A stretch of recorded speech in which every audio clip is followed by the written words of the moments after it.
আমাদের উন্নয়নও নেই, আমাদের গ্রামে কোনো দায় নেই। এই এখান থেকে এমনি একটা যে ক্যানাল দিয়ে এমনি একটা রোড লোকজন আসা যাওয়া করে, অমনি আসতে পারে না। এই ধানের জমি দিয়ে মাঠের ভিতর দিয়ে আসে।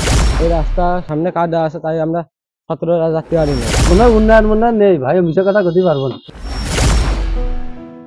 গত 16 বছরে উন্নয়নের ছিটেফোঁটাও লাগেনি এই গ্রামে, এমনটাই দাবি করছেন ঝিনাইদহ জেলার 9 নং পোড়াহাটি ইউনিয়নের চাপড়ি গ্রামের সুবিধাবঞ্চিত জনসাধারণ মানুষ। শহরকেন্দ্রিক গ্রাম হলেও যাতায়াত ব্যবস্থা ভালো না থাকার কারণে উন্নতির নিম্ন স্তরে এই চাপড়ি গ্রাম। নেই কোনো উদ্যোক্তা ও বাণিজ্যিক ব্যবস্থা। রাস্তা ভালো না থাকার কারণে শিক্ষাগামী ছাত্রছাত্রীদের বেশ বেগ পেতে হয় স্কুল কলেজ যেতে। একটি গ্রামের যাতায়াত ব্যবস্থা অর্থনৈতিক অবকাঠামো গড়তে বিশেষ ভূমিকা পালন করে। ভিলেজ টিভি গ্রামীণ মানুষের কথা বলে। ভিলেজ টিভির ফেসবুক পেজ ফলো দিয়ে যুক্ত থাকুন। চাপড়ি গ্রামে কমসি পর্যন্ত আমাদের মাছ দিয়ে একটা রাস্তা আছে, গ্রামের মাছ দিয়ে সরকারি রাস্তা আরেক।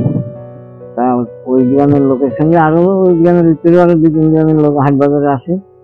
তা কোনো পাকা রাস্তা নেই, সংযোগ নেই, রাস্তা আছে ওই কাঁচা পানি ফাড়ি আছে। আমাদের মাঠের থেকে গাড়ি ঘোড়া উঠেতে খুব কষ্ট হয়। ওই জায়গা আমাদের এটা যাতায়াতের করে দেয়। আমাদের এই ছেলে মেয়ে স্কুলে যাওয়া খুব ঝামেলা। এই রাস্তাটা আগেই আমাদের প্রয়োজন, রাস্তাটা হলে খুব ভালো হয়, সবাই যেতে পারে। হাটে যাওয়া সে প্রয়োজন এগিয়ে বেশি আমাদের, কারণ হাট বাজার তো বিকেলে যে বাজারে চলে গেলাম, আর এই সব সময় যাতে কিন্তু যাওয়া কষ্ট। নিজের এখন গাড়ি ঘোড়া কিছু যাবে জানি। চেয়ার মেম্বারের কোনো বিরাট কিছু নেই ভাই। প্রতিদিন যে পরিমাণ লোক সকাল থেকে সন্ধ্যা পর্যন্ত আসা যাওয়া করে, কিন্তু এই যে কাদার জন্য এখন বর্তমান মানুষ যেতে পারতেছে না। কয়েকটা রোডই আছে যেগুলো মানুষের চলাচলের এখন খুব কষ্ট হচ্ছে, কারণ এটা হচ্ছে আমাদের বাজার কেন্দ্রিক গ্রাম। তো দেখা যাচ্ছে কয়েকটা গ্রামের লোক আমাদের গ্রাম দিয়ে ঢোকে। তাহলে যেহেতু ঢোকে, তখন রাস্তাঘাট যদি ভালো না থাকে তাহলে তাদের জন্য কষ্ট। যেমন একটা আমার বাড়ির সাইড দিয়ে একটা রোড আছে, একটু আগায় যে ওই ভিতর আরেকটা রোড আছে, ওটাও বাজারে যাওয়া রোড। এই এখান থেকে এমনি একটা যে ক্যানাল দিয়ে এমনি একটা রোড লোকজন আসা যাওয়া করে, অমনি আসতে পারে না। এই ধানের জমি দিয়ে মাঠের ভিতর দিয়ে আসে। আমার বাড়ি চাপড়ি, আমি মধুপুর স্কুলে হাই স্কুলে পড়ি।